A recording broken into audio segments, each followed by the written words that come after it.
আসসালামু আলাইকুম। আজকে তোমাদেরকে দেখাবো 2025 সালের এসএসসি পরীক্ষার বাংলা দ্বিতীয় পত্র প্রশ্ন। ক নম্বরে এ ধরনের বিবৃতিত বা স্বাভাবিক উচ্চারণের 5টি নিয়ম বা উদাহরণ। খ নম্বরে 5টি শব্দের উচ্চারণ 2 নম্বর, 3 নম্বরে আছে 4 নম্বর, 5 নম্বর, 6 নম্বরে যেকোনো শুদ্ধ করে 5টি বাক্য লেখো অথবা অনুচ্ছেদটি শুদ্ধ করে লেখো।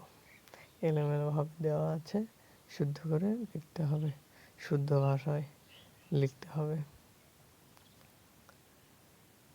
7 নম্বরে আছে পারিভাষিক শব্দ। 8 নম্বরে দিনলিপি অথবা প্রতিবেদন।